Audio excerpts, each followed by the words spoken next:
Uppotting plants in cylindrical glass vases couldn't be easier. Hello everyone and welcome to The Mess. My name is Jake, also known as Plant Gate for Life. Oh, I'm sorry, sir. So this right here is my Anthurium Carla Blackiae. Beautiful species, beautiful dark leaves. Look at the immersion coming out right there. She is quite root bound and she's ready to spread her wings and fly because I want these leaves to size up. I think if she stays in here much longer, she's going to get dwarfed. She's going to start putting out leaves that are all the same size and I don't want that. I want bigger leaves, so we're going to up-pot her into this. We're also going to up-pot another guy. This right here is my very bushy Anthurium red spider. It's still kind of juvenile. I'll put a picture of what the mature leaves look like, but oh, actually, I can show you this one right here. Look at that red dot. Oh! Open the pod bay doors, Hal.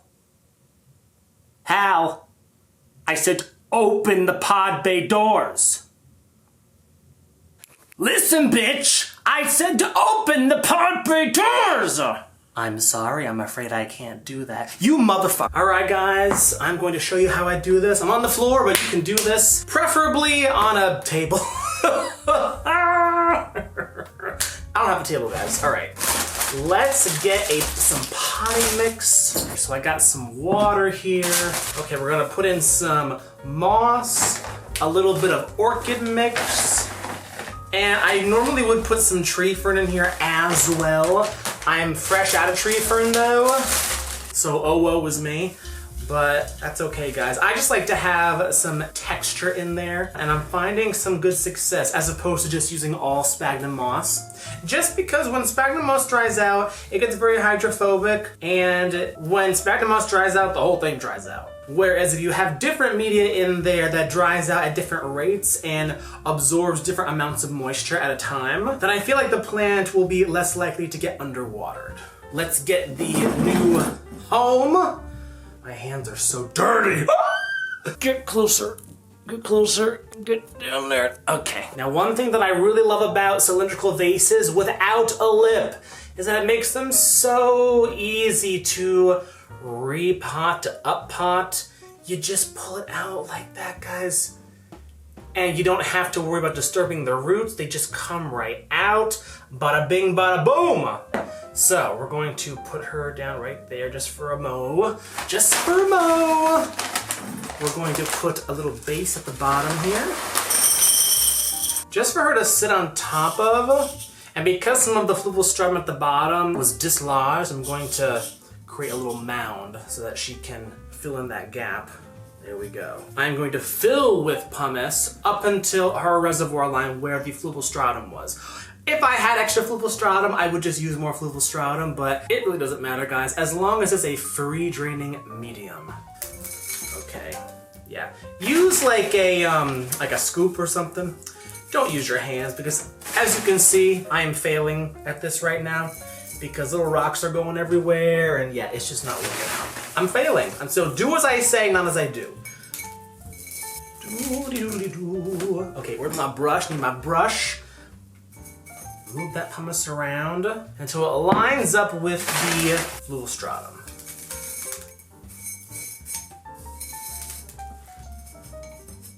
Alright guys, are you seeing that? Do you see how the pumice lines up with the fluvostratum level? You can kind of see where it starts to get black. That's where the fluvostratum is. And then all that extra space on top where the moss is, we're just going to fill with our new substrate. You can fill it with more moss or whatever substrate you're using. I'm using moss with a little bit of bark. If I had tree fern and other things, I would put more things in there just because, I don't know, the more texture the better, I think. But sphagnum moss, for the most part, is pretty good. I'll add in a little bit of pumice just for a little extra aeration that the tree fern otherwise would have provided. All right, let's go to town. But take out all these twigs and so like whatever these, look at these things. The weirdest shit is in freaking moss. And guys, by the way, I am being very, very careful because look, usually I would only repot something that has no new leaves coming in. There's a new leaf coming in. And anyone that grows anthuriums knows that new leaves are as fragile as a newborn baby. So you don't want to touch it, you don't want to breathe on it, and you want to make sure that the plant doesn't get dehydrated, or else that new leaf can be aborted, that leaf can get a hole in it, or get malformed, it won't fill out all the way. You gotta be really on top of your watering. And fertilizing too, so it gets as big as it can. But yeah, literally guys, I mean, could this be any easier? I mean, it could be easier for me. I could put on some gloves. My sister gave me frickin' gardening gloves for my birthday, and I never used them. I mean, I've used them in a couple of videos. I should use them. But then I have to get off my lazy ass and go into my cabinet and go get them. And by that point, I mean, who knows, like, what could distract me? Because I walk into a room and it's like, why did I walk into this room? And then I get distracted by something else. And then I never finish this video! I have hundreds of videos that I have yet to finish, guys. And you'll probably never see them, unfortunately. Can you guys see what I'm doing? I'm literally just doing the most mundane. I'm just taking the substrate, squeezing out the excess moisture, and then just literally just filling it. I mean, literally. When I tell you literally, a fool could do this. This is foolproof. You're seeing a fool do this right now. That's how you know it's foolproof. And then, when you're about halfway done or almost done, you take that brush and just very gently tuck in that moss, because moss can kind of prohibit substrate from going all the way down into the vase and fill in all those little nooks and crannies, all those little air pockets and spaces that we don't want. We want to get rid of those. But we also don't want to compact it. It's like a sponge. It has to be nice, light, and fluffy. So once you start to feel a little bit of resistance and it's not easily pushing down anymore, then that's all you know, you don't need to worry about it no more. And for a while, your plant's gonna look a little dwarfed. They always look a little bit dwarfed when we up pot them. I mean, she looked perfect in this. Unfortunately, she was getting to that point where I wanted her to get bigger, but she was starting to dry out a little bit faster than I was used to watering her, and I didn't want her to get dry rot. That is probably the biggest problem for me. I'm an underwaterer, and I really like to push plants to the limit to see how lazy can I be. Oh my God. So yeah, can you imagine if a parent was like, you know what, I just wanted to see how long I could go without grocery shopping, to see how long this kid would last. While I get my Uber Eats. Oh my God, can you imagine that? The things that we do to our plants, like the fact that we can just thank God there are no laws against plant abuse. Thank God plants don't have pain receptors and can't feel pain, because if we found out that plants could feel pain, oh my God. It would be like abusing a dog, and we couldn't just, oh, I'll just go out and buy another one. It's like, no, we'd be doing, 5 to 10 years or 20 to life. Imagine a world where you kill a plant and you're locked up doing 20 to life. Oh my God. Sounds fun. All right, and that was it. What'd that take, 5 minutes? Literally, if that. There she is, and her leaf has been untouched, looking still pristine. Okay, let's go on to this guy. Look at this mess. Look at this. Look at this. I'll just put it right out of frame, and then you guys will be tricked into thinking that I actually cleaned up. Oh, did I just say that on camera? Oh no! I've been found out. Okay, so this guy, he offsets like crazy. He's putting out an inflorescence, which is very interesting because he's quite small. But yeah, I thought he'd have to get a little bit bigger. So yeah, the mother plant still has not put out a new leaf in months, but all the offsets have been going like crazy.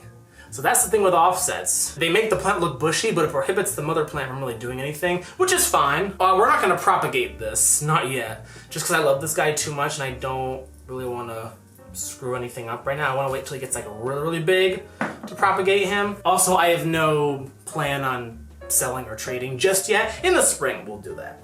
We'll do that in the spring. Okay, oh, here it is. Once he grows into this thing, then I'll be able to divide him. So let's take a little bit of pumice. Wait, can you guys see? I have to make this look aesthetic for YouTube. Sir, you go over here, and you go right there. Oh, look at this. How long was that pumice? Well, you're gonna go right in there.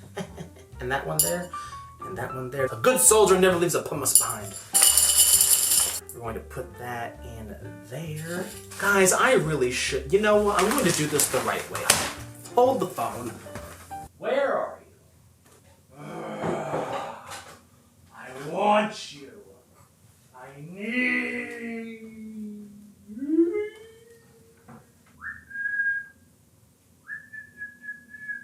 Come here. Where'd you go? What the fuck?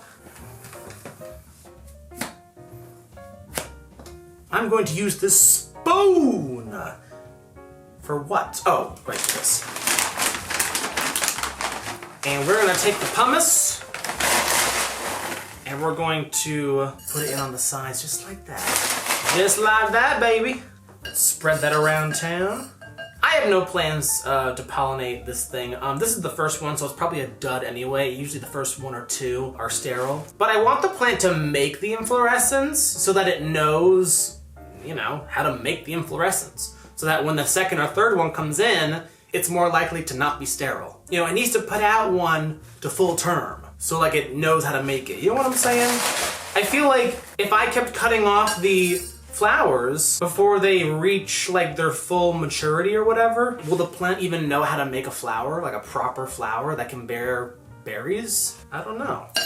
Maybe it doesn't matter, but I don't know. I feel like you're prohibiting the plant from learning how to mature and to grow. Now, if you're someone that's like, well, I don't care about pollinating, then forget everything I just said. But if you're someone that wants to breed anthuriums because they're so easy and so fun to breed, just for all of us amateur growers out here, just selling our crazy hybrids on Facebook Marketplace and Etsy and all those shenanigans. By the way, guys, where do you buy your plants? Where do you buy your anthuriums? Do you use the Monstera X app? Do you use Facebook groups? Do you buy them from auctions on Facebook? Do you buy them from friends? Like freaking TikTok shop. Do they have plants yet? But yeah, tell me where you buy your plants, guys. Where do you buy your plants? Do you only buy them from like nurseries? Like Equigenera? Do you only buy them from official places like that? Or do you ever buy from like private collectors? This guy's Fluvostratum base was much bigger, much taller than the Carla. So I have to put in quite a bit more. But that's all good, that's all good. So I'm gonna put in even more! And I'm making a mess, whatever. Future Jake will pay for it, but present day Jake doesn't have to do nothing but this. There we go. So it's lined up with the Fluvostratum layer. And we're going to create some more medium. No pumice left behind. No pumice left. But guys, so much pumice is being left behind. Get over here, sir. See, Jake, why don't you just use these gloves? Now your hands are not getting wet at all. All right, we're just going to have at it. We're going to put some of this along the sides and just use this paintbrush to tucky-wucky it in. I think we're almost done, guys. So yeah, this is great because you can just keep on keeping on with the fertilizer. You don't have to lose any sleep over whether or not it's going to acclimate or whether it's going to establish, because we didn't disturb the roots one freaking bit. One freaking bit. And the only thing the plant is realizing right now is, oh, I don't have a glass wall that's prohibiting me anymore. I can spread out a little bit more. Oh yeah. Guys, my leg is asleep, this one. I can't even feel it. It feels like there's sand in it. You know that, like when you got the pins and needles and it just feels like there's a bunch of sand in your leg? That's what it feels like right now. And yes, guys, I do have a mat. I don't want to unfold it and do all the things, and I'm just very lazy. Just very, very lazy. I like to make things as difficult for me as possible in the long term. As long as it's easier in the short term, then that's all that matters, because life is only happening right now. And if I gotta deal with the consequences later, then so be it. Because you know what? Right now, I am present day Jake. Future Jake has to deal with that crap. But not present day Jake, not living in the moment Jake. All right, is that it, sir? Yes. Woohoo! So look at that, 360 views, no big air pockets, and look at him, he's just going to bush out even more. Oh yeah! So that right there, guys. Hold on, wait. Let's do a proper outro. Oh, my leg. SpongeBob, my leg! Where is my... Ugh, the hair is just going in my freaking mouth. Oh, now this leg is like trying to wake up right now, so it has a bunch of termites in it. Just here's bam, and then here's thank you, ma'am. So that right there, guys, that is how you up-pot your plants that are growing in glass vases. Couldn't be easier, if I do say so myself. Thank you all for watching this mess of a YouTube video. Subscribe to this mess of a YouTube channel, and I'll see you guys in the next video. This has been Jake, also known as Plant Gay. What am I doing with my finger? Ooh. This has been Jake, also known as Plant Gay for Life. You know what? Get out of here. All right, I gotta get out of here. All right, bye. Bye! I'm out of here. I'm leaving!